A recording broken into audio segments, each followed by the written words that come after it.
आजचा व्हिडिओ आवडल्यास लाईक व सबस्क्राईब करून आयकॉन बेल दाबून सर्व ग्रुपवर शेअर करायला विसरू नका। आपल्या खिशाला व घराला नफ्याची देणार झालर रंगाच्या दुनियेतील एकच नाव बर्जर पेंट। अधिकृत विक्रेते Hingane major, Berger Paint, Kothari Heights, Delhi वेशीजवळ, श्रीगोंदा। नमस्कार मित्रांनो, आपणा सर्वांचं द टाइम्स 24 मध्ये सहर्ष स्वागत। सध्या संपूर्ण अहिल्यानगर जिल्ह्यामध्ये जिल्हा सहकारी बँकेचं निवडणुकीचं वातावरण सर्व फिरताना दिसत आहे। त्या अनुषंगानं तालुका स्तरावर अनेक छोटे मोठे कार्यकर्ते, नेते हे सर्व मतांची जोडणी करताना आपल्याला दिसत आहेत। त्या अनुषंगानं नेमकं काय सुरू आहे आणि काय होणार आहे या संदर्भात काही प्रश्न एकूणच नागरिकांच्या मतदारांच्या मनामध्ये आहेत। हे समजून घेण्यासाठी आपल्याबरोबर खरोखर ज्येष्ठ नेते आहेत, ज्यांचं गेली अनेक वर्षांपासून या श्रीगोंदा तालुक्यावर वेगवेगळ्या आंदोलन असतील, वेगवेगळे सामाजिक हिताच्या दृष्टीने त्यांचे प्रश्न असतील, सोडण्याचं काम राजीनामा मस्ते करतायत। त्यांच्याकडून आपण समजून घेऊ खरं तर त्यांचं मत काय।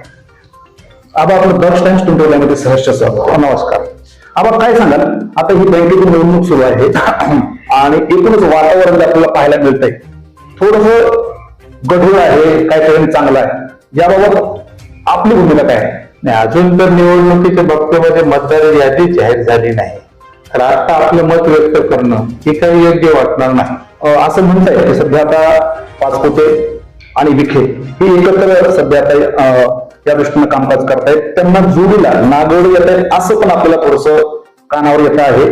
आणि जर समजा काहींचं मत असं आहे की पाचपुते आणि विखेंच्या बाजूने साधारणतः 80 मतदारांची संख्या असावी, जगतावांच्या बाजूला मात्र 100 ही संख्या असावी आणि नागोड्यांच्या बाजूला 30 अशी संख्या असावी अशी एकूण चर्चा आहे। यावर तुमचं मत काय? असं आहे, हे जी आकडेवारी सांगितली जाते त्यात तथ्य किती आहे हे तपासावं लागणार आहे। यांची जर संख्या बघितली, एकाची 100, एकाची 80, एकाची 30-35, तरी आपण हा आकडा पार 200च्या पार जातोय। मतदारच आपले 170 आहे, त्यामुळे हे म्हणजे वरच्या गप्पा आहे।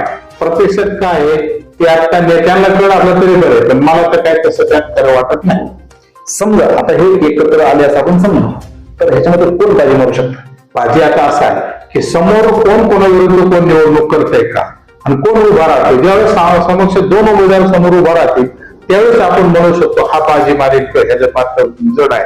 पण आज उमेदवारच पुढे नाही, त्यामुळे आज ते त्याच्यावर बोलणं योग्य राहणार नाही। आता निवडणूक असं म्हटलं तर अजून अंतरावर आहे, अजून त्याचे बरेच काही चित्र क्लिअर नाहीये, परंतु अशी चर्चा आहे की जगताप, नागोडे आणि पाचपुते हे जर एकत्र येऊ शकतात का? येऊ शकतात। त्याचं कारण असं आहे की अनेक वेळा ते प्रत्येक वेळेस आपण तालुक्याच्या राजकारणामध्ये म्हणजे कधी खरेदी विक्री संघ असेल, कधी मार्केट कमिटी असेल, मागचे जिल्हा बँक, असे अनेक कारखाने यांनी आपापलं स्वच्छ राजकारण केलेलं आहे, तेव्हा ते एकत्र येऊ शकतात। पण जेव्हा जेव्हा लक्षात असं की पाचपुते, नागोडे एकत्र येतात तेव्हा वेगळं चित्र निर्माण होतं, असं या आपल्या जिल्हा बँकेच्या विकास काय आपण घडू शकतो काय वाटतं? नाही, ह्यात असं आहे, हे ठराविक मतदार आहे, ही जनतेचं मतदान आहे। हे बोटा मोजणारे किंवा ज्यांना तालुक्याच्या राजकारण समाजकारण करतं हे शून्य मतदार असतो, ते तसं त्या दोघांच्या युतीवर काही परिणाम होणार नाही ह्याचं काही मला तसं वाटत नाही।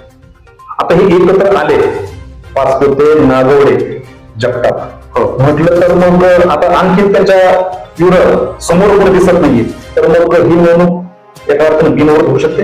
नाही, बिनविरोध ते एकत्र येऊ शकतात, पण निवडणूक बिनविरोध होऊ शकत नाही। ते कसं?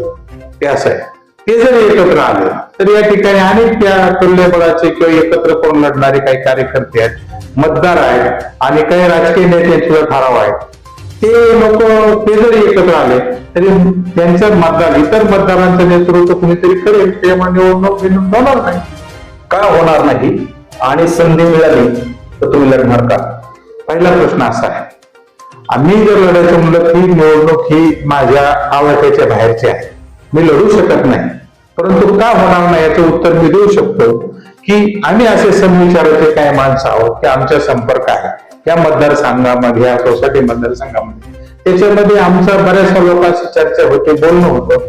हे लोक एकत्र येऊ शकतात का हे आमचाही एकामेकीशी कॉन्टॅक्ट होतं, बोलणं होतं, तर येऊ शकतात। ते एकत्र आपली भूमिका काय असेल तर त्यावेळेस आमची भूमिका अशी असेल की आम्ही पर्यायी व्यवस्था करणार। पर्याय म्हणजे पर्याय दिला याचा अर्थ बिनविरोध होणार नाही, हो, मग तेवढी ताकद आपल्या बाजूला आहे.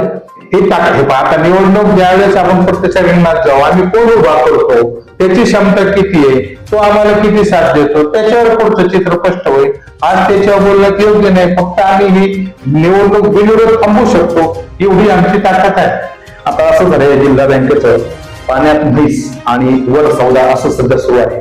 परंतु तुम्ही जी भूमिका मांडताय, खरं तर अनेक नागरिक आहेत जे जिल्हा बँकेवर किंवा एकूणच निवडणूक विषयावर चर्चा करतात. तर त्यांच्या मनामध्ये असं आहे की आता तुम्ही म्हणताय की निवडणूक होऊ देणार नाही, मग तुमच्या बरोबर साधारणतः कोण कोण आहेत, काय सांगतात? असं आहे की आता कुणाचे नाव घेणं योग्य नाही. हा जरचा प्रश्न आहे.